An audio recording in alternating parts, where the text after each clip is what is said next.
Magandang araw po o gabi, no, sa inyong lahat. Ano ba ang lihim na tinatago ng person mo habang kayo pa? Shoutout po sa inyong lahat, no, na nandyan. Ito po yung request sa atin, ha? Ano ba ang lihim o tinatago ng person mo habang kayo pa?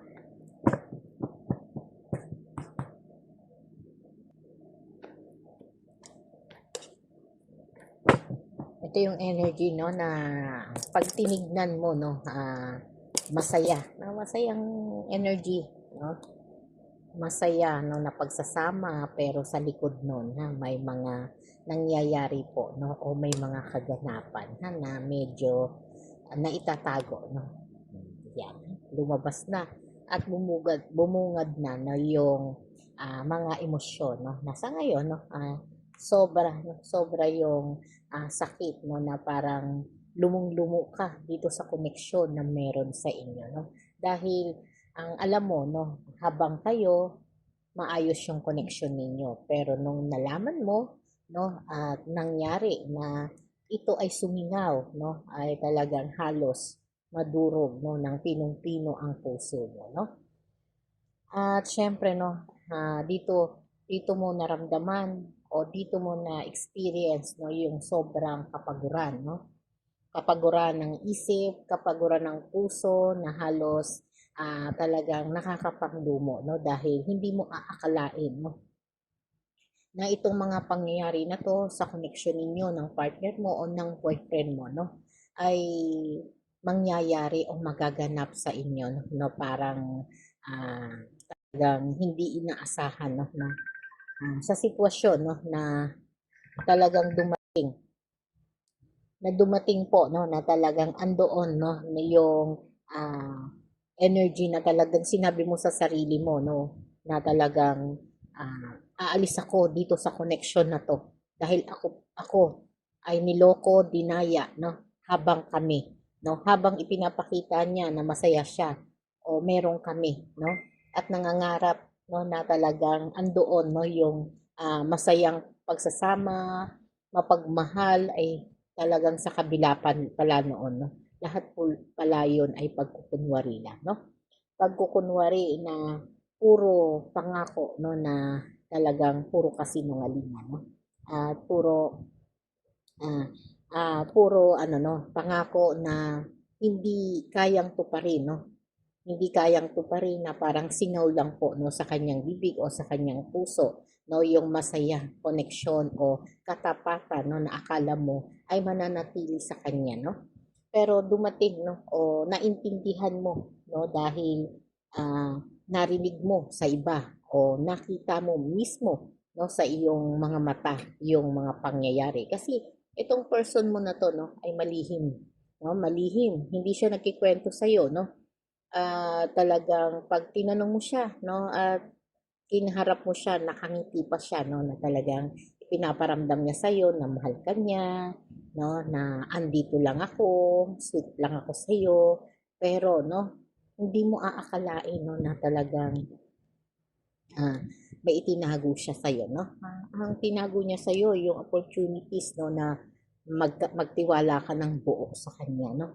At dahil doon nawalan ka ng gana, 'no, dahil maraming pangyayari na talagang nangyari po, 'no, na pinagdududahan mo na siya, 'no, pero pinag-iisipan mo pero hindi mo makuha dahil nga yung ipinapakita niya sa'yo, 'no, ay maayos naman, 'no, na pakikitungo, maayos naman sa connection ninyo. 'Pag nagre-reply ka, nandiyan naman siya. 'Pag nagtatanong siya, sumasagot naman siya ng maayos, 'no. At 'pag yung iba naman, 'no, yung ibang energy kasi dito ka-live-in o kasama na, ha. Yung iba naman, eh, ka-MU o kabago-bago lang na steady, 'no. Pero dun sa mga partner na, 'no, o magkasama na talagang pinagsisilbihan ka pa, 'no, ng partner mo, 'no, ipinagtitimpla ka pa ng kape, 'no, at pinagluluto ka pa, 'no. Pero kaya hindi mo aakalain, ha, na may mga itinatago siya sa'yo, 'no. May mga itinatago siyang mga bagay o mga sitwasyon na talagang kinamumuhian mo, 'no. At ngayon bawi na, no? Bawing-bawi ka na talagang hindi niya na maikukubli, no? Na magmula, no, sa kanyang sweldo, no? Sa kanyang sweldo pa lang, no, na hindi na siya nagiging tapat sa iyo, no? At sa emosyon pa niya, no? At doon sa mga nakikilala niya o nakakausap niya online. Na parang ito yung energy na pag umuwi siya, no, ay binura niya yung mga message, no, o itinatago niya, no, sa restricted, no, kaya wala kang makita, no, kahit ang contact number niya o mga cellphone, no, ay wala pong mababahid, no, na contact person, no, para mahulaan mo o magkaroon ka ng pagdududa na meron siyang iba, no. Pero talagang hindi maitatago, no, dahil nga sa mga balita, no, na dumadating o kutob mo, no, na nararamdaman mo sa puso mo, mag-success ka dito, no. At dahil doon, no, nalaman mo ang katotohanan, no, at sinubukan mo na sabihin sa kanya, no, sinubukan mo sabihin sa kanya o para aminin niya, no, yung mga nararamdaman mo, no, o mga naririnig mo o mismong nakita mo, no. Pero isang ngiti lang, no, ang isinagot sa iyo at pagsisilbing muli, no. At doon, no, talagang nagdesisyon ka, no, na ito yung energy na itinatago niya sa iyo, no, na talagang niloko ka niya, no, habang kayo. Ano ba ang nililihim o itinatago ng person mo habang kayo pa, no? Ito yung na hindi siya pata, no, at hindi siya sasakay ka niya, no? At habang ikaw naman po ay abala, no, sa iyong skill o sa iyong ginagawa, no? Dahil po diyan doon ka nakapokus, no, kaya sobra-sobra po, no, na nagtitiwala ka, no, dito sa person mo. Kaya po, no, ngayon nung nalaman mo, no, yung sistema na talaga niloko ka niya o hindi siya naging tapat pagdating sa connection ninyo, no, talagang dito pinag-isipan mo to, no, at sinikap mong magkunwari, no, na wala kang alam, no. Sinikap mo, itinago mo pa rin at nagbigay ka pa rin po ng mahabang pasensya, no, kahit nasasaktan ng puso, no, nagpakumbaba ka pa rin po sa kanya, no. At itinuon mo pa rin ang sarili mo, no, sa magagandang katangian o magagandang paraan, no, para hindi mo siya makompronta, no. Dahil doon, no, nagkunwari, no, pero naging masaya ka naman dahil nga naitago mo yung emosyon at humingi ka ng tulong, no, na sa panalangin mo, no, na talagang gabayan ka, no, dito sa mga lihim na itinatago ng person mo habang kayo pa, no, na medyo nasasaktan ka na, no, at napapansin mo, no, na talagang iba yung pinapakita niyang kabutihan, iba yung pinapakita niyang paglilingkod sa iyo, no, ibang pagmamahal, no, na talagang hindi mo iisipin, no? Pero sa isang banda, no, nandoon na po yung pagsisisi, no?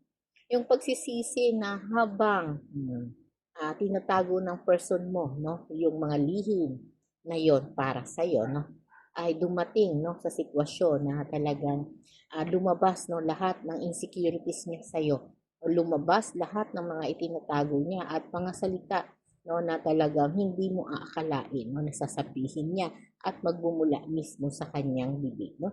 At dahil doon, no, dumating sa pagtatalo na nagkaroon po kayo, no, ng ah, komprontasyon, no. At yung komprontasyon na yon ay nagpapakita po, no, na talagang andun yung energy, no, na parang pinapili mo siya o ano, sasabihin mo ba yung mga nililihi mo para sa akin?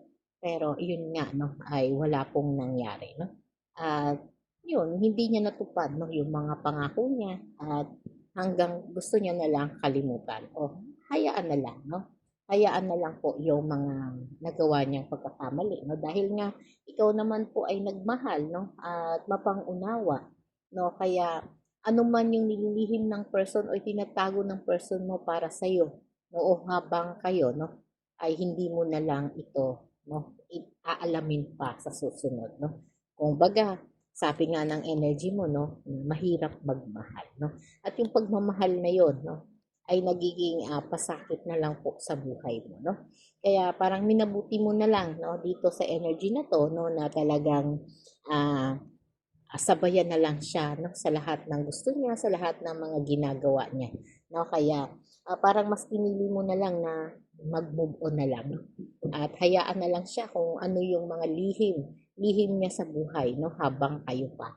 No, dito, no, mas sinikap mo na lang na bantayan ang sarili mo at ang pinansyal mo, no? At syempre yung mga pangarap mo doon ka na lang nakapokus, no?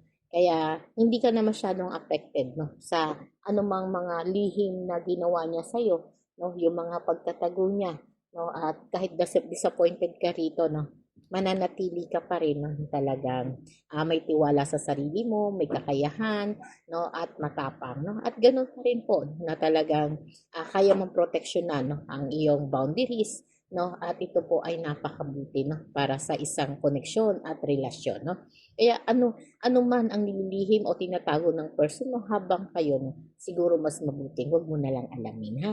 O sa mga nanonood o nakikinig, no, wag nyo na lang pakialaman. O, alamin pa, ha, yung mga lihim na itinatago ng person mo habang kayo pa kasi sobrang sakit talaga, no, kapag feeling mo ay yung pinagkatiwalaan mo hindi pala naging tapat sa iyo, no.